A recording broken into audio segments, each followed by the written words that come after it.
a TV do Correio da Manhã. Direto dos estúdios da TV Correio da Manhã em Petrópolis, começa agora o Correio Petropolitano Debate desta segunda-feira. Hoje daremos destaque a Petrópolis, é um projeto de lei que foi sancionado pelo governador Cláudio Castro. Em depoimento à Polícia Civil, um dos policiais rodoviários federais envolvidos no caso da menina petropolitana Heloísa dos Santos Silva, de 3 anos, que foi baleada durante uma ação da Polícia Rodoviária Federal, admitiu que atirou contra o carro da família. O estado de saúde de Heloísa é gravíssimo. Petrópolis terá anualmente uma semana inteira voltada a ações de conscientização, prevenção e orientação sobre a artrite reumatoide. O evento, que fará parte do calendário oficial da cidade, está previsto em um projeto de lei do vereador Mauro Peralta e que foi aprovado na última quarta-feira, mas ainda precisa ser sancionado. O governo federal liberou mais 95 milhões de reais para a educação nos municípios. O Fundeb é destinado a creches e escolas públicas ou instituições conveniadas com o poder público. Entre os municípios estão aqueles que estão no Rio de Janeiro. Um estudo da PUC do Paraná mapeou as violências contra as pessoas em situação de rua. A gente vai trazer os dados atualizados. O Movimento Petrópolis 2030 recebe o secretário estadual de Transportes. O objetivo é impulsionar projetos estratégicos para a cidade. A reunião está marcada para o próximo dia 15 de setembro. O diálogo com o objetivo de gerar reflexão e acompanhar os avanços para a preservação do meio ambiente. Eu sou Richard Stolzenburg e o Correio Petropolitano Debate está começando.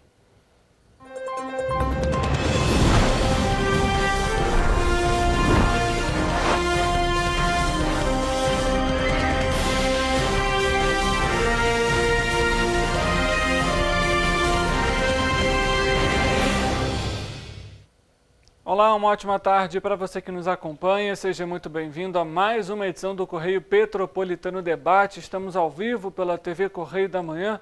Você é o nosso convidado especial para comentar, curtir e interagir durante a nossa programação.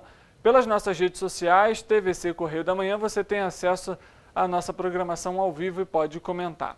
A gente começa a edição de hoje com o nosso noticiário, já trazendo o Movimento Empresarial de Petrópolis 2030, que vai receber o secretário estadual de Transportes, Washington Reis, no próximo dia 15, às 9 horas da manhã, no espaço Locanda Centro Histórico, para uma reunião de trabalho e que vai discutir aí diversos temas e abrangentes sobre projetos estratégicos de infraestrutura e mobilidade na cidade serrana. A pauta urgente incluiu a nova pista de subida da serra, destaque para o projeto também com uma ligação Bingen-Quitandinha, assim como os prazos para a concretização e reativação da ferrovia entre Magé e Petrópolis, o que deve promover aí melhorias no turismo e também na mobilidade.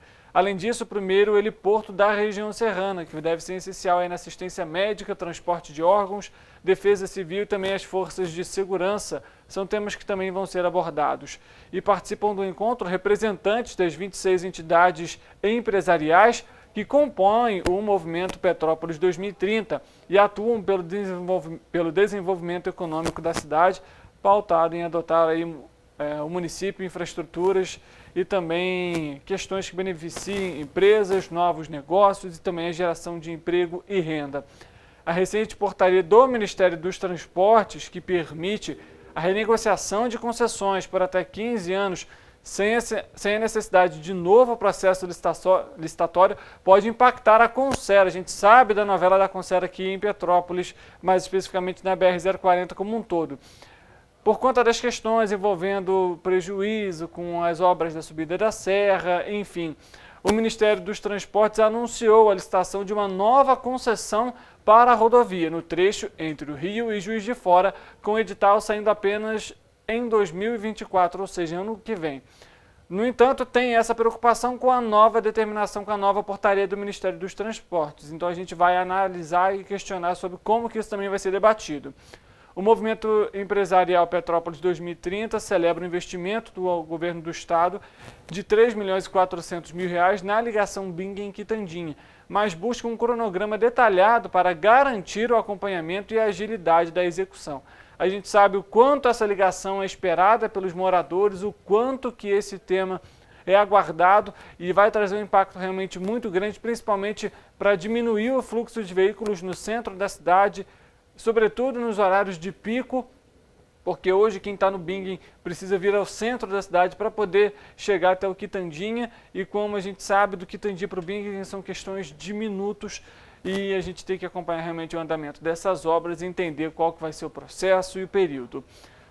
E já que a gente abordou tantas questões aqui que envolvem aí política, infraestrutura, vamos agora ao Correio Político desta segunda-feira.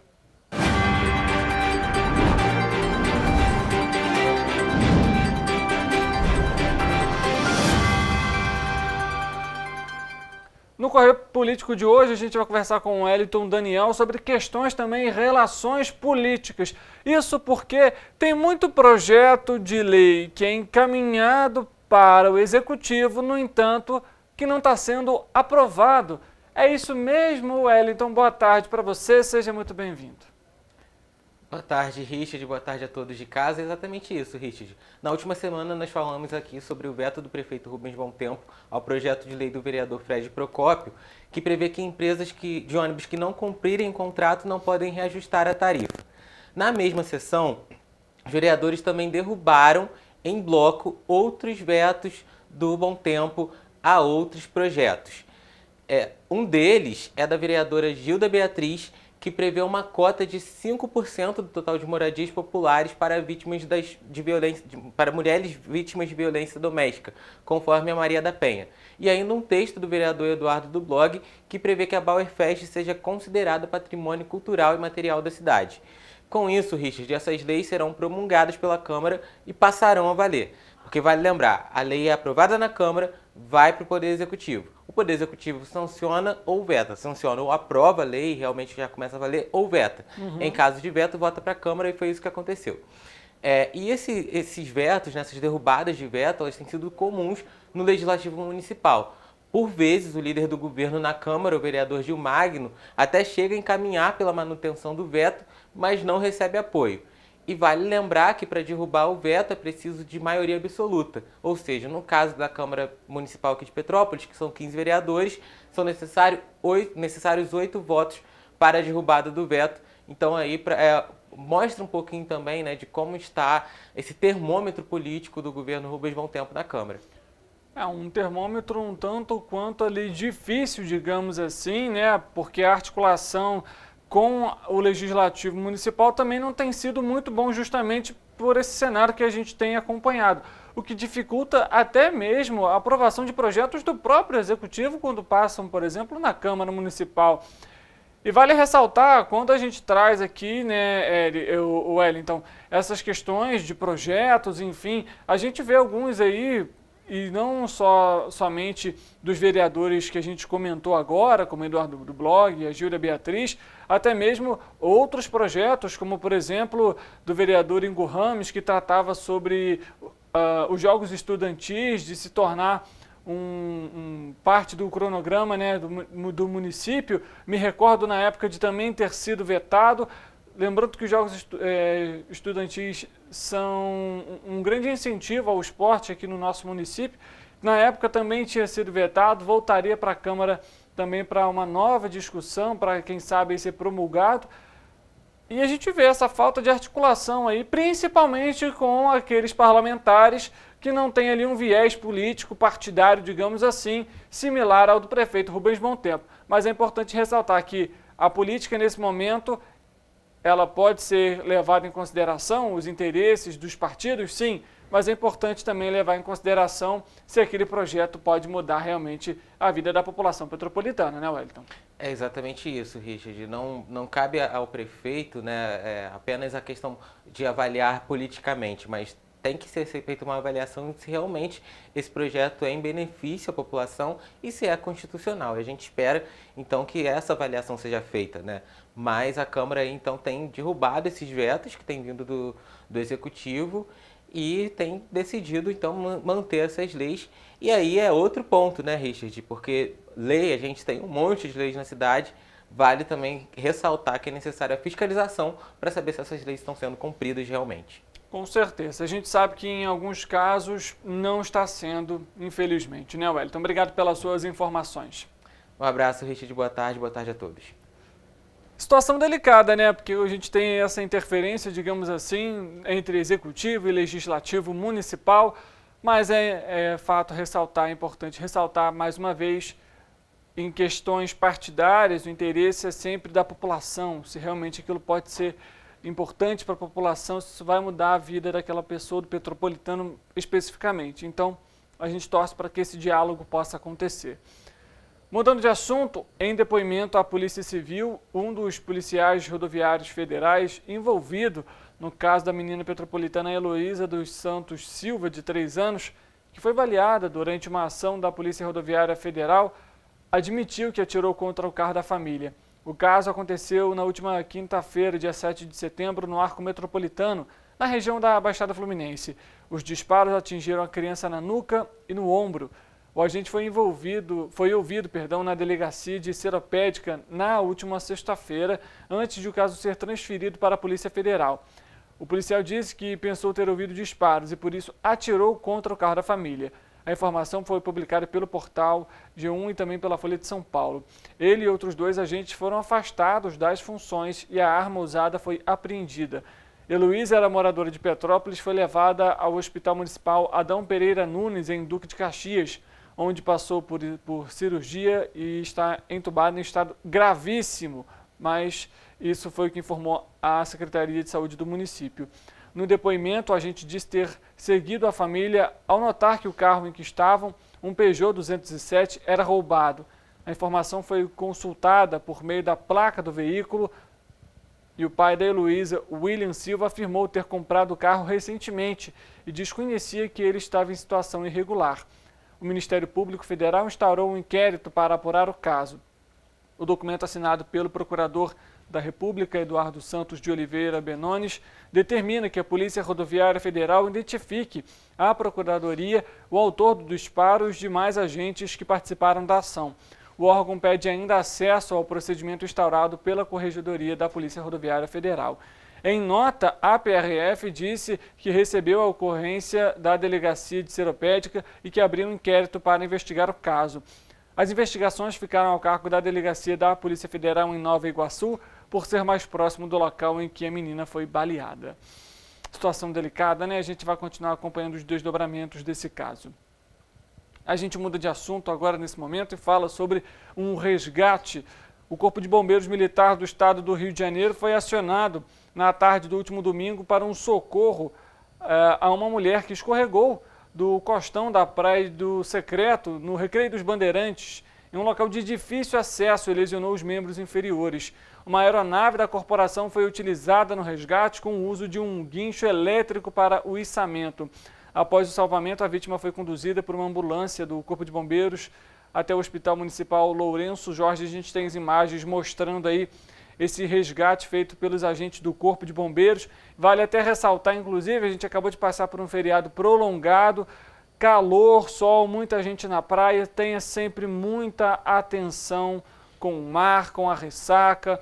A gente sabe que a gente quer se divertir, quer, né, ali aproveitar o fim de semana, feriado com a família, mas todo cuidado é pouco, com a água não se brinca, é sempre muito importante ter cuidado. Crianças principalmente, pai responsável aí, fique sempre muito atento, evite a ingestão de bebidas alcoólicas também, depois entre no mar, porque isso diminui os reflexos, enfim, dentre outras questões. Acompanhe também as ações do Corpo de Bombeiros, se tem algum alerta também de ressaca, de bandeira vermelha nas praias, e é claro que em caso de emergência acione o Corpo de Bombeiros pelo 193. Petrópolis vai ter anualmente uma semana inteira voltada às ações de conscientização, prevenção e orientação sobre a artrite reumatoide. O evento, que fará parte do calendário oficial da cidade, está previsto em um projeto de lei do vereador Mauro Peralta, que foi aprovado na última quarta-feira na Câmara Municipal e que deve ser realizado sempre na semana do dia 12 de outubro, que marca o Dia Mundial da Conscientização de Artrite Reumatoide. Na artrite, o próprio sistema imunológico ataca o tecido de revestimento das articulações, causando a inflamação e também crônicas. afeta principalmente as articulações, mas também pode causar inflamação de órgãos como os pulmões, olhos, pele e também o coração. Os sinais e sintomas podem variar de um paciente para outro e até no mesmo indivíduo através do tempo.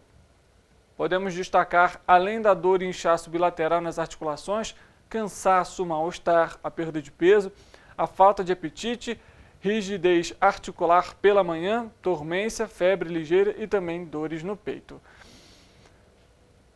O coração pulsante da cidade maravilhosa ganhou um sabor especial há quase um mês. No Restaurante do Povo da Central do Brasil, a iniciativa surgiu graças a uma parceria entre o governo do estado e o Serviço Nacional de Aprendizagem Comercial, o SENAC. O Restaurante do Povo da Central do Brasil é o maior do gênero da América Latina. E a gente vai acompanhar a fala do nutricionista desse projeto, que vai explicar um pouco de como funciona e a importância dele.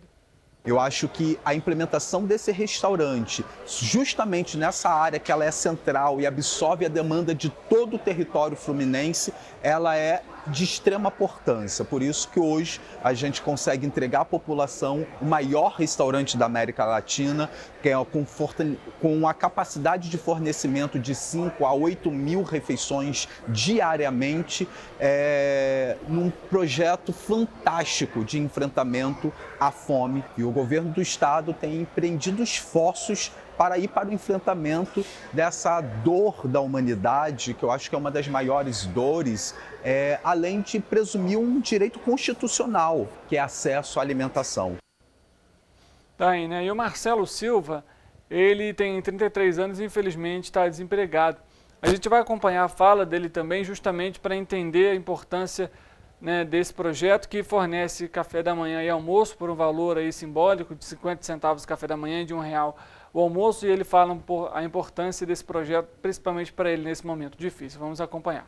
Se não fosse esse restaurante aqui, eu acho que milhares de pessoas aí estariam pagando R$25 ou até mesmo com fome, sem poder, porque é difícil, entendeu? Você ter R$25, nem todo mundo tem R$25, R$10 para poder comer uma comida. Tá aprovado, tá mais do que aprovado, tá maravilhoso. Tá aí, né, ele comentando aí, então, a respeito sobre o café. Inclusive aqui em Petrópolis tem também, viu? O Café do Trabalhador, fica até aqui no centro da cidade, era gerido pela prefeitura e agora é gerido pelo governo do estado. Bom, chegou o momento então da gente falar sobre esporte aqui no Correio Petropolitano Debate. Teve vitória de time petropolitano e teve polêmica também. Nosso repórter Gabriel Ratti já está aqui com a gente para trazer essas informações. A gente começa falando do Serrano. Então, Gabriel, que teve mais uma vitória, é isso? Boa tarde, Richard. Boa tarde a todos de casa. Isso mesmo, a categoria profissional do Serrano disputou neste último domingo a estreia do Campeonato Carioca Série B1. A partida foi disputada contra o 7 de abril e o Clube Petropolitano ganhou de 4-1. Os gols foram marcados por Fabinho Polhão, Cleiton, Vandinho e Thalisson. Vale ressaltar que o Vandinho foi a sua primeira partida pelo clube e já marcou gols. Começou a estreia com o pé direito. E nós temos uma entrevista que foi publicada no Instagram do Serrano com o próprio Vandinho. Vamos acompanhar. O poder ajudar meus companheiros fazendo gol, né? Conseguimos impor um pouco o nosso ritmo. A gente estava ansioso, né, por essa estreia e graças a Deus demos o pontapé inicial com uma vitória fora de casa. Isso é muito importante para o grupo ganhar confiança. Muito feliz, né, em fazer o primeiro gol com a camisa do Serrano. Se Deus quiser, nós vamos passo a passo alcançar o nosso objetivo. Tá aí a fala dele. E com o resultado, o Serrano garante temporariamente a liderança do campeonato e tem o seu próximo confronto no dia 17 de setembro, aqui no Atílio Marotti, contra o Barra da Tijuca. Então vamos torcer aí para o Leão da Serra, quem sabe aí, jogando em casa com o apoio da torcida, é mais uma possibilidade aí de garantir 3 pontos. E agora vamos falar de polêmica. A polêmica de hoje, vamos falar sobre o jogo do Sport Clube Correios. O que aconteceu, Gabriel? O Sport Clube Correios jogou o jogo de volta da semifinal do Campeonato Carioca de Futsal. A partida foi aqui no ginásio do Correias contra o Magé. E a polêmica o jogo foi encerrado faltando 3 minutos para acabar o jogo, porque a federação alegou falta de segurança no ginásio. Esse encerramento da partida aconteceu logo após o gol de classificação do Magé. Então, o clube do Correia já foi às redes sociais, emitiu nota e já está tomando o procedimento judicial. Temos algumas fotos que comprovam por parte do Correias que havia segurança no local. Se puder colocar na tela, por favor. Tem 3 fotos alegando ter uma viatura de polícia no local. Também teve equipes de segurança particulares no local. E até agora a federação não respondeu, a equipe do Correio Petropolitano mandou e-mail e nada. Bom, a gente vai continuar acompanhando, até porque essas questões são muito delicadas. A gente entende que sim, os jogadores têm que ter segurança para poder exercer ali o trabalho deles, exato, mas também nesse caso, o que aconteceu é a questão da segurança. Encerrou a partida, faltam 3 minutos, então é necessário que esses 3 minutos sejam jogados, principalmente em futsal. 3 minutos em futsal é muito tempo. E é claro que a gente não está aqui defendendo o Correias ou defendendo a equipe do Magé. A gente só quer realmente que tenha um posicionamento para entender como que vai ser esse resultado, porque isso implica até inclusive na classificação ou na desclassificação de algum dos clubes. E vamos concordar, uma garrafa d'água dentro de quadra não é um motivo para cancelar um jogo, né? Bastava ali uma advertência, um reforço pelo menos dos agentes ali no entorno da onde a garrafa foi jogada e a partida poderia seguir normalmente, né, Gabriel? Agora vamos esperar o posicionamento da federação para ver o andamento da partida, né? Pelo outro lado da chave, o Portuguesa bateu o Vasco e já está classificado para a final. E até então, por enquanto, Portuguesa e Magé disputam a final do campeonato. Tá certo, a gente vai continuar acompanhando esse tema e caso a federação responda, a gente traz aqui na edição, mesmo que seja um dia que não tenha o quadro do esporte. Obrigado pelas suas informações, Gabriel. Obrigado, Richard, e obrigado a todos de casa. A gente fala agora sobre Nova Friburgo, porque o sentido da rua Monte Líbano foi invertido às 10 horas da noite no último domingo. Com a alteração, a rua vai dar acesso à Avenida Alberto Braune para que os motoristas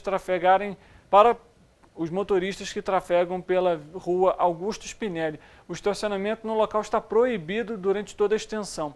As demais alterações previstas para entrar em vigor na data foram mantidas. O trânsito vai estar interrompido, então, na Praça Getúlio Vargas, a partir da Rua Marquês Braga até a Praça Demerval Barbosa Moreira. A Rua Farinha Filho também está interrompida o fluxo de veículos. Já na Rua Monsenhor José Antônio Teixeira, que é a antiga São João, como é conhecida em Nova Friburgo, também foi fechada e com acesso exclusivo para os moradores pela Rua Augusto Spinelli. Quem ingressar com veículos na Rua 7 de Setembro deve acessar as ruas Marquês Braga e Augusto Spinelli e seguir até a Rua Monte Líbano para chegar ao bairro Braunes, ou seguir até a Avenida Alberto Braune. As mudanças são provisórias e devem durar até a conclusão da nova etapa de obras do centro, que estão sendo executadas por uma empresa terceirizada pelo governo do estado. Agentes da delegacia de Paraíba do Sul apreenderam um adolescente infrator envolvido em tráfico de drogas na última terça-feira. Ele foi localizado pelos agentes no bairro Liberdade, em Paraíba do Sul. De acordo com os agentes, o adolescente é investigado por ser integrante do tráfico na localidade.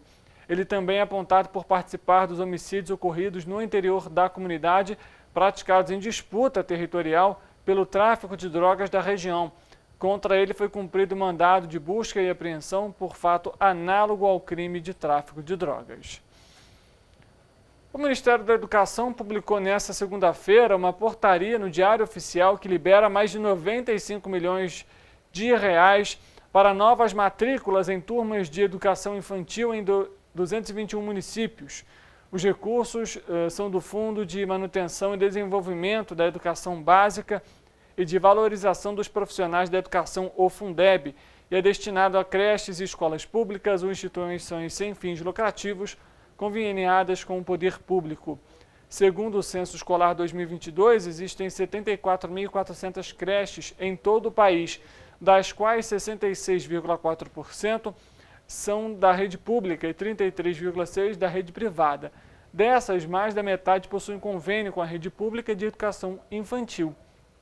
De acordo com a Secretaria de Educação Básica, os recursos vão viabilizar novas 19.756 vagas, sendo 6.727 em creches de período parcial e mais de 4.400 em creches com período integral. Outras mais de 7.000 vagas vão ser destinadas às vagas pré-escolares em período parcial e mais de 1.000 em período integral. Os municípios do estado do Rio de Janeiro vão ser beneficiados. Vamos agora à previsão do tempo, afinal, é início de semana, muita gente cheia de compromisso. É claro que é importante saber como que vai ficar o tempo e a temperatura.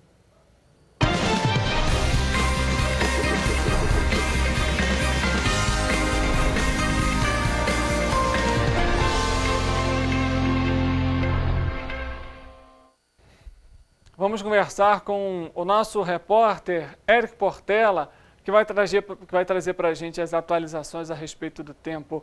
Eric, boa tarde para você. O fim de semana um tanto quanto agradável para todos aqueles que queriam curtir o feriado prolongado. E agora para o início da semana, como que fica o tempo, Eric? Boa tarde para você. Olha, Richard, a semana já começou do jeito que a gente gosta, com sol, né? O clima quente. Hoje aqui em Petrópolis o dia tá um pouco mais quente que ontem. A tendência é que a temperatura passe por uma ligeira elevação e o céu deve continuar limpo, com poucas nuvens. Hoje o clima tá bem ensolarado e a gente vai começar a semana com tudo, entendeu? O clima quente, o dia tranquilo, é tudo de bom pra gente poder começar a semana com todo o gás. Bem, agora vamos à previsão do tempo para terça-feira, dia 12 de setembro. Olhando aqui no nosso telão, a gente já consegue ter uma visão geral das cidades e já podemos perceber que não há previsão de chuva para terça-feira em nenhum dos municípios citados aqui no nosso telão. Em Nova Friburgo, por exemplo, a temperatura deve se manter estável e não existe possibilidade de chuva. Os termômetros devem marcar mínima de 13 e máxima de 24 graus, mais ou menos. Em Teresópolis, a terça-feira será de sol com poucas nuvens no céu e a temperatura deve variar entre mínima de 14 e máxima de 28 graus. Vocês podem ver aqui no nosso telão que o dia em Petrópolis também será de sol. A temperatura, que deve se manter estável, vai variar entre mínima de 14 e máxima de 27 graus. Aqui em Paraíba do Sul, o dia será de sol com algumas nuvens no céu. É possível que a temperatura passe por um declínio e os termômetros devem variar entre mínima de 16 e máxima de 30 graus. Partido Alferes, por sua vez, o dia será de ventos fracos e no município. E mais uma vez, sol. A previsão é de que os termômetros marquem mínima de 16 e máxima de 29 graus. E em Três Rios, a terça-feira será de sol com poucas nuvens, declínio na temperatura e ventos fracos. Não há probabilidade de chuva para a cidade. Os termômetros devem variar entre mínima de 16 e máxima de 30 graus. Richard, a semana começou com temperaturas altas, mas em alguns municípios, em algumas cidades, a gente já pode ver que a previsão é de declínio na temperatura. Então aproveita para colocar um tênis para lavar, tua roupa de cama para lavar, estender tudo no varal. Aproveita bastante o sol para depois não ficar reclamando, porque a previsão aqui na região serrana é assim, muda de uma hora para outra. Com certeza, é o momento de aproveitar esse sol bonito aí para realmente botar os afazeres em dia, deixar tudo no jeito, no lugar, para depois não reclamar realmente e ficar sem o par de sapatos, né, Eric? Obrigado pelas suas informações e uma boa semana para você. Antes da gente terminar esse bloco, uma última informação importante. Um estudo desenvolvido na Pontífice Universidade Católica do Paraná, PUC Paraná, analisou casos envolvendo violência contra pessoas em situação de rua. Foram mapeados episódios ocorridos na região metropolitana de Curitiba entre maio e novembro do ano passado. A maioria das ocorrências envolveu violência física. O levantamento foi feito com base em denúncias coletadas pelo Observatório Estadual de Direitos Humanos da População em Situação de Rua do Paraná, criado em 2021, por meio de uma articulação de entidades sociais, grupos acadêmicos e conselhos profissionais de psicologia e serviço social. No período analisado, ocorreram 30 casos. Cada um deles poderia envolver simultaneamente denúncias de diferentes formas de violência. A violência física foi a mais denunciada, representando 22% do total. Em seguida, aparecem as denúncias de discriminação, com 18%, violência psicológica, também com 18%, e de negligência, e de violência institucional, com 17% e 15%, respectivamente. Outras categorias somaram 10%. Dentro da violência institucional, foram consideradas denúncias envolvendo abuso policial, abuso de autoridade, higienismo, retirada de pertences, descaso de atendimento, remoção forçada e superlotação de abrigos. O Correio Petropolitano Debate vai fazer um intervalo rápido. Na volta, nós traremos para você uma entrevista exclusiva que aborda o projeto de lei que foi sancionado e que agora se tornou lei pelo governador Cláudio Castro, que torna Petrópolis a capital estadual das unidades de conservação. Qual que é o impacto que isso gera na cidade? Será que pode facilitar a obtenção de recursos para a preservação do meio ambiente no município? Quais são os impactos ambientais que isso pode ocasionar, principalmente visando a preservação e a segurança dos petropolitanos? Tudo isso após o intervalo. O Correio Petropolitano Debate volta já.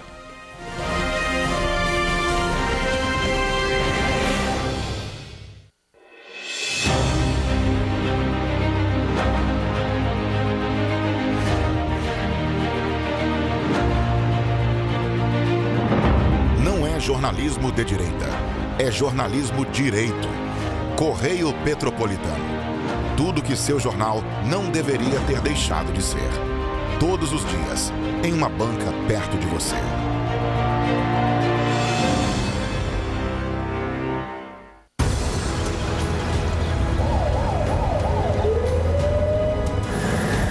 O governo do estado do Rio já investiu mais de 8 bilhões na saúde.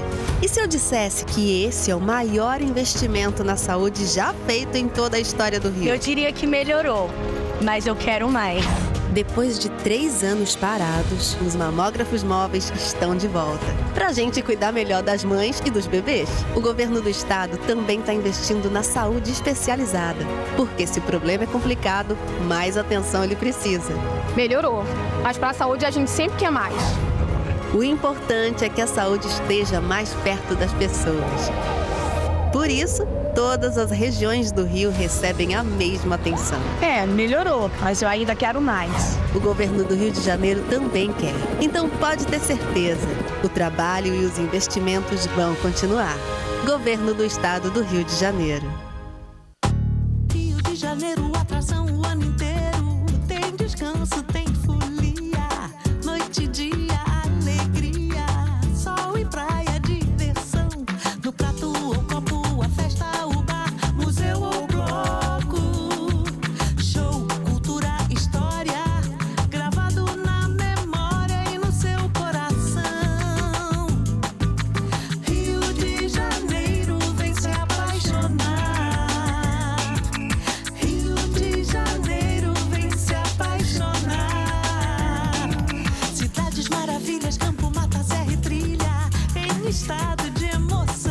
Tem o Rio de Janeiro, que você já ama. E o Rio, que ainda vai conquistar você. Apaixone-se pelo Rio. Rio de Janeiro, vem se apaixonar.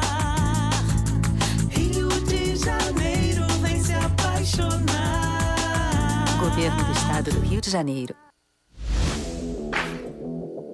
Para ter mais qualidade de vida, conte com a maior rede de academias de Petrópolis. Aqui na Corper, com uma mensalidade, você utiliza todas as unidades. Centro, Bingen, Itamaraty e Itaipava. Com planos a partir de R$ 84,00, a academia oferece ambientes modernos para você cuidar da sua saúde com segurança. Os espaços contam com dezenas de aparelhos de musculação, diversos equipamentos para aeróbico e funcional. Além, é claro, de profissionais qualificados e uma extensa grade de aulas coletivas, que inclui dança, bike, jump, wolf fit, step fit, entre outras. Nossas estruturas são equipadas com salas de musculação e aulas coletivas, salas de avaliação física e nutricional, vestiários e estacionamentos amplos. Venha nos fazer uma visita e surpreenda-se!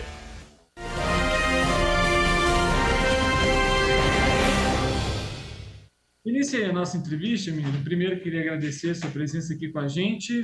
Queria que você fizesse uma apresentação sua primeiro, para quem está acompanhando a gente poder conhecer sobre você. Então, boa tarde. Meu nome é Miriam Alves. Eu sou presidente do Centro Excursionista Petropolitano.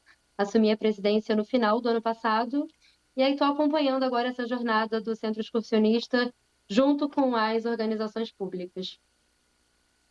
Miriam, vamos abordar então um pouco aqui em relação a Petrópolis. A gente sabe que foi, né, sancionada a lei aí que torna Petrópolis então a capital estadual das unidades de conservação. Petrópolis que tem já uma área de vegetação muito grande, o que é até algo muito positivo para o município.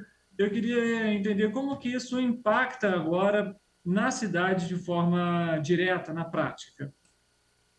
Então, eu acho que é muito importante Petrópolis ser reconhecida como uma das cidades de unidade de conservação, até porque é uma região completamente privilegiada, né? Para prática de montanhismo, escalada, ecoturismo. E a Petrópolis recebeu esse título por conta da quantidade de unidades de conservação que temos. As unidades de conservação, elas são territórios protegidos pela organização pública que visa exatamente preservação de espécie, de plantas, de animais e promove atividades educativas para trazer uma maior consciência ambiental. Eu acho que, assim, financeiramente, um dos maiores impactos para a cidade de Petrópolis ter sido reconhecida como a cidade 2 do 6 é a possibilidade de aumentar o percentual de ICMS verde e poder receber uma taxa maior e poder investir na cidade. E acho que outra questão muito importante para a cidade também é o fato de que, tendo em vista aí a última catástrofe ambiental que a gente teve, as U6, elas visam preservar várias áreas, né, que são áreas naturais, e essa preservação acaba impedindo e proibindo que tenha construções irregulares, que se use essa terra.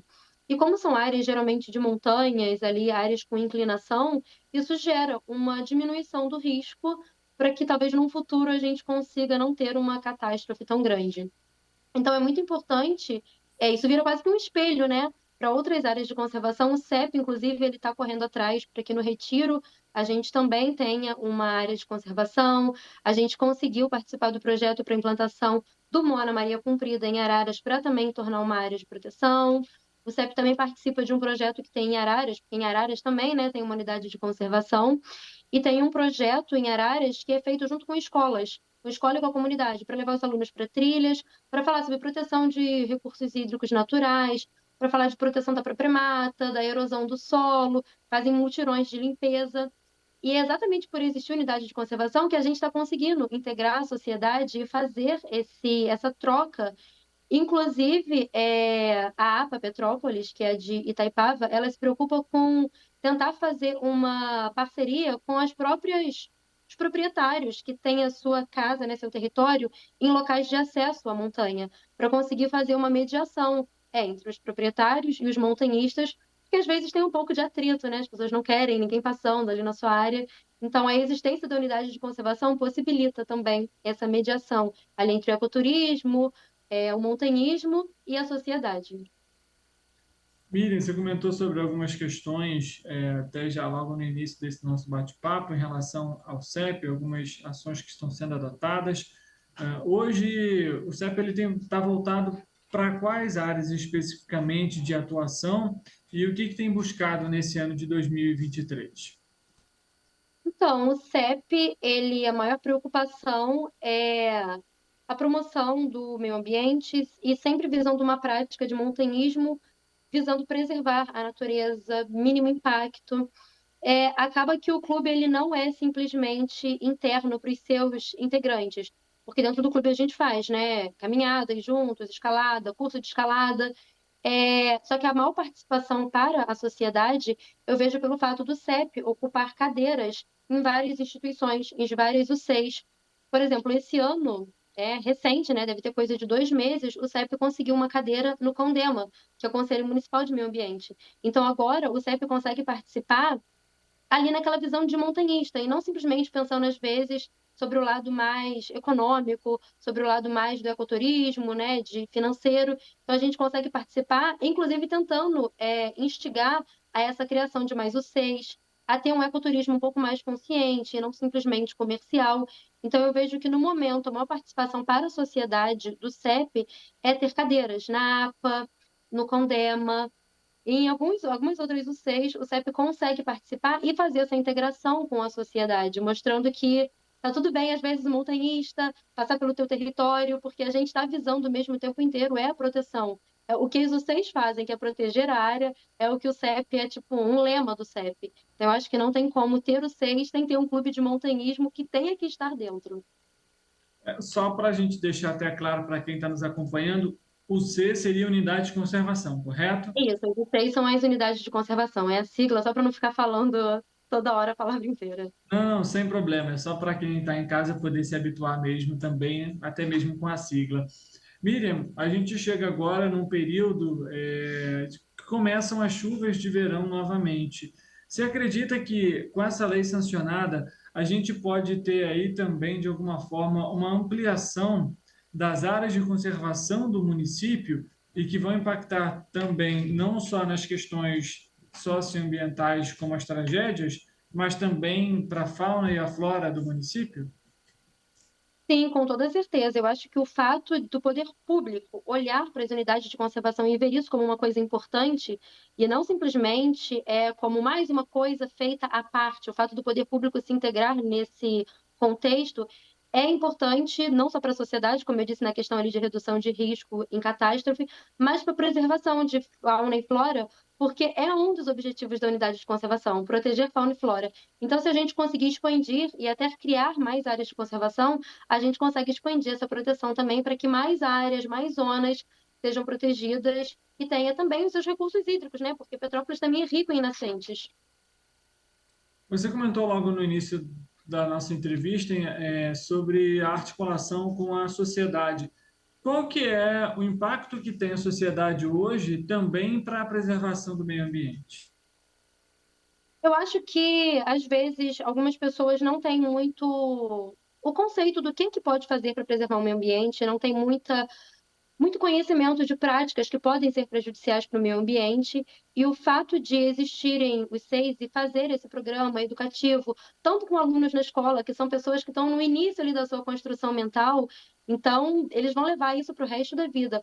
O fato de vocês fazerem esses projetos com o pessoal no próprio bairro e com os alunos faz com que eles já consigam, assim, dali para frente, pelo menos, ter uma mentalidade do que é legal fazer para preservar um recurso hídrico, o que não deveria ser feito, como que eles podem fazer com as próprias plantações, com as próprias vegetações que eles têm para não impactar o meio ambiente. Então, eu acho que o foco é levar conhecimento.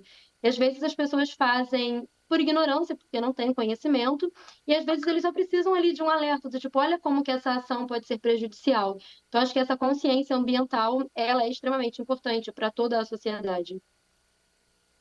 Você, como hoje presidente, Miriam, como que você avalia hoje Petrópolis no sentido da fiscalização?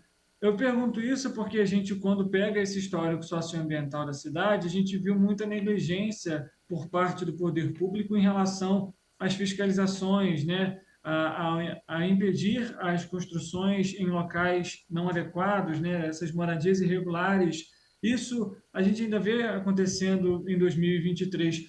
Falta ainda mais fiscalização intensa da prefeitura. O município poderia talvez realizar parceria com algumas instituições, com órgãos, para de alguma forma ampliar essa fiscalização e minimizar essas construções irregulares? Eu acho que falta, sim. Seria ingênuo dizer que existe uma fiscalização perfeita, porque, como moradora de Petrópolis, eu sei que isso não acontece. Eu acho que o fato de finalmente o poder público estar começando a olhar para essas áreas de preservação e talvez pensar nisso de uma forma mais séria, possa gerar um impacto futuro para que essas áreas sejam mais fiscalizadas, para que realmente exista um maior incentivo, uma maior fiscalização e um maior investimento, para que no futuro a gente não tenha tantas tragédias e para que eles vejam que algumas áreas são áreas que precisam mesmo ser protegidas. Não tem como permitir uma construção, não tem como deixar o dinheiro, né, passar na frente da preservação. Então, num pensamento de esperança, né, eu acredito que talvez esse seja aí o primeiro passo para a gente começar a levar um pouco mais a sério essa questão de meio ambiente, de áreas, principalmente quando se trata de Petrópolis, e acho que é bem significativo a gente, depois de uma tragédia tão grande, conseguir esse título para talvez conseguir uma maior fiscalização. Porque se estiver acontecendo alguma construção, por exemplo, irregular numa área de preservação, talvez seja mais fácil ser fiscalizada e realmente ser cobrado isso. Infelizmente, algumas vezes isso não acontece, às vezes o CEP mesmo atua muito junto nessa questão de denúncias, e às vezes algumas denúncias ficam sem resposta. Então, é mais um pensamento otimista, né, de que agora, só pelo fato da gente ter pessoas na política se importando com isso, talvez a gente consiga mudar aí um pouco o cenário nos próximos anos. Você acredita que com essa lei sancionada, de alguma forma, Petrópolis pode se beneficiar também de verba, recursos, seja do governo estadual, seja do governo federal, para a preservação do meio ambiente?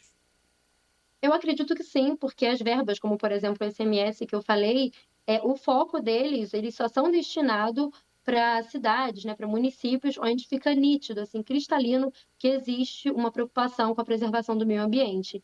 E as unidades de conservação, elas refletem exatamente uma preocupação com a preservação do meio ambiente. Então, Petrópolis ganhar esse título e ser uma das cidades que mais tem unidade de conservação, eu acho que deixa assim estampado que é uma cidade que se importa com o meio ambiente. Mesmo que a gente ainda esteja no começo, eu acho que a gente está engatinhando aí numa direção certa. Então, é bem provável que a gente consiga, pelo menos o ICMS, a gente consiga um percentual maior nos próximos anos. A gente estava comentando sobre a questão do impacto da fauna e da flora, e eu me recordei de uma entrevista que a gente fez até tem há pouco tempo aqui no programa, no jornal, em relação à população de mico-leão-dourado. Foi um levantamento que foi realizado, se eu não me engano, pela Conselho, teve um outro instituto, eu não vou me recordar agora o nome, mas que mostrou que a população de mico-leão-dourado tem aumentado aqui na nossa região. Isso também pode ser uma tendência aí com essa nova lei, né, e, consequentemente, sendo adotada da forma adequada, de termos espécies ameaçadas de extinção dentro dessas regiões? Sim, com certeza. Você falou aí em mico-leão-dourado, eu até lembrei que teve uma conversa que a gente teve no CEP há uns meses atrás, que voltaram a ver mico-leão-dourado nas trilhas da Serra da Estrela, que são as trilhas ali sentido a Serra Velha, que era uma coisa que não acontecia há muitos anos, né? Eles estavam desaparecidos. Então, o fato de aumentar, de a gente ter um maior crescimento de uma espécie que estava desaparecida, mostra que as unidades de conservação estão funcionando. Não é uma coisa assim que está só no papel. A gente consegue ter aí um exemplo nítido de que as áreas de preservação estão realmente sendo preservadas, porque essas espécies elas só retornam ali para o seu habitat quando elas se sentem, né, seguras novamente para voltar, quando existe uma área que está segura novamente para essas espécies tornarem a aparecer. Então, eu acho que se a gente criar mais unidades de conservação, como a que está tentando ser criada no Retiro, talvez fique cada vez mais comum a gente ver espécies aparecendo de novo nessas unidades. Quando estiver fazendo lá um ecoturismo, né, um montanhismo, talvez fique bem mais comum ver essas espécies que estão um pouco desaparecidas.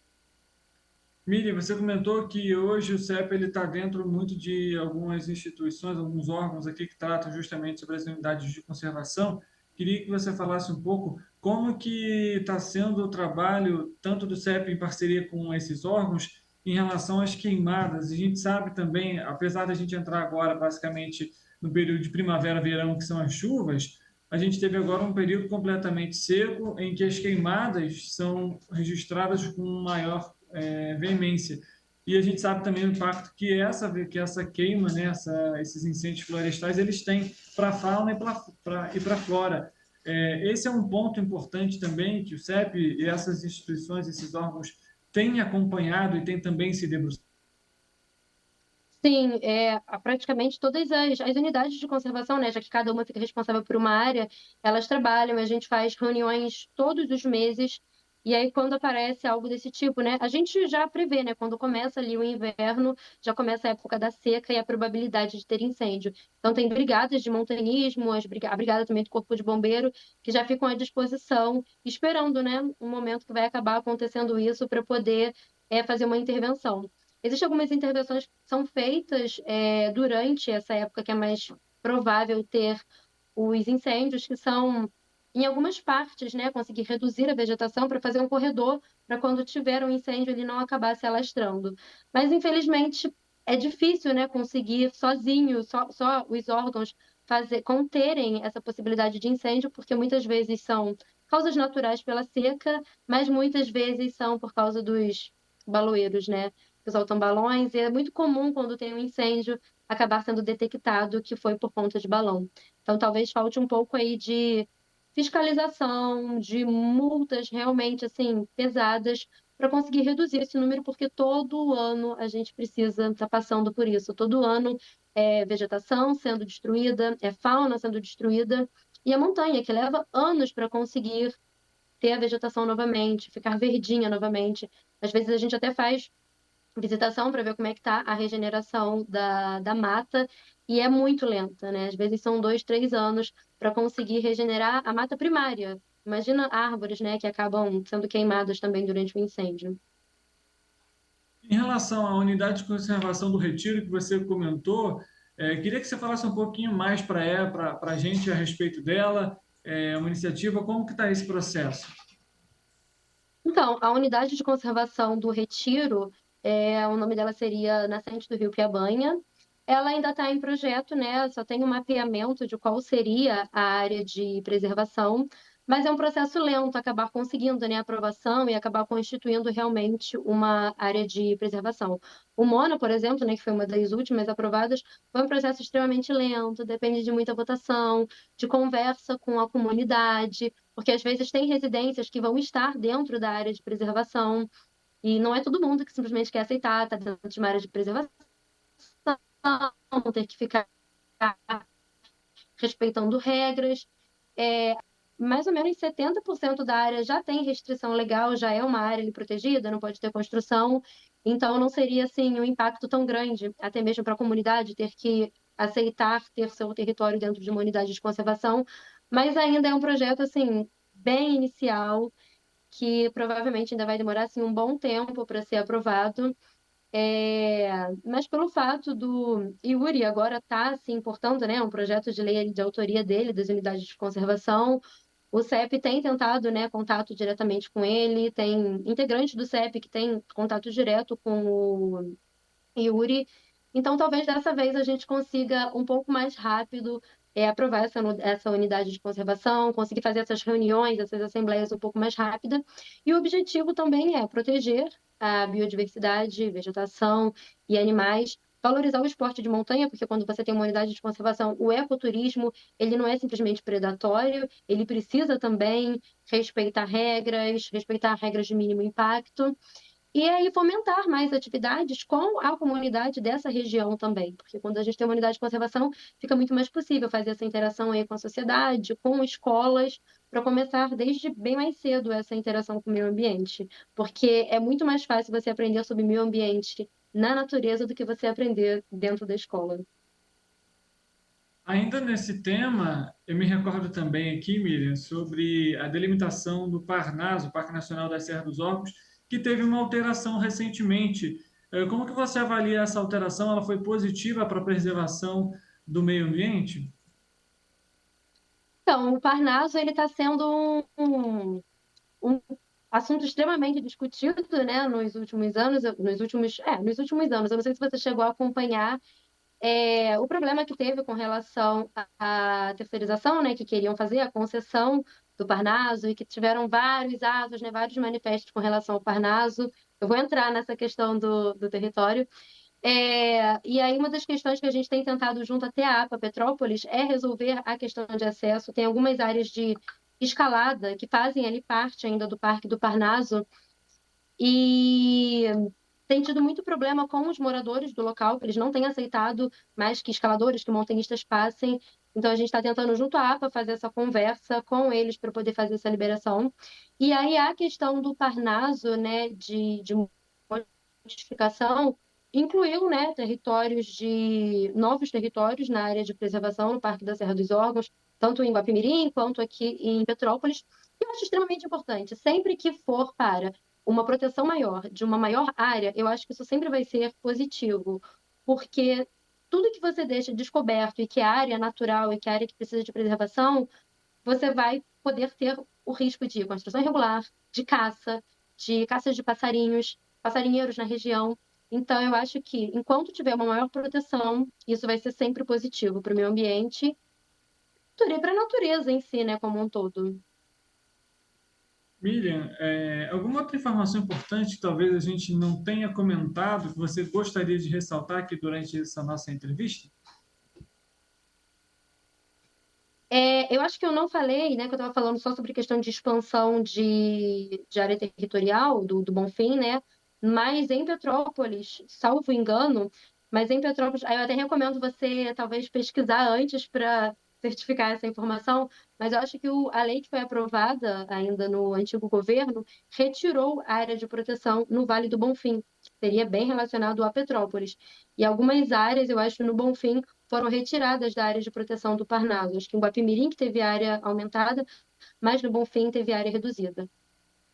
São áreas que já estão ocupadas, né? São áreas que têm residência, então eu imagino que tenha havido alguma pressão, né, da própria sociedade para ser excluída da área de preservação, para não fazer parte de uma unidade de conservação, mas isso é prejudicial, porque se isso for usado como um espelho, né, que onde tem áreas ocupadas não seja feita unidade de conservação, a gente pode acabar restringindo muito as áreas de conservação e possibilitando mais construções ainda irregulares e mais possibilidades de riscos. Hoje, o CEP conta com quantos colaboradores? O CEP hoje tem mais ou menos 200 associados, entre associados que entraram e associados que fazem parte ali da instalação, né, do início do CEP, que foi passando ali de pai para filho o título. Então, nós temos 200 associados hoje. Perfeito. Alguma última informação, Miriam? Acho que não. Eu espero que tenha sido tudo ótimo e tudo certo. Perfeito. Eu vou finalizar a nossa entrevista aqui. Agradeço, inclusive, por esse bate-papo, por falar um pouco desse impacto positivo que Petrópolis pode ter com essa nova lei. Muito obrigada. Eu que agradeço a oportunidade. Tchau, tchau. Tchau, tchau.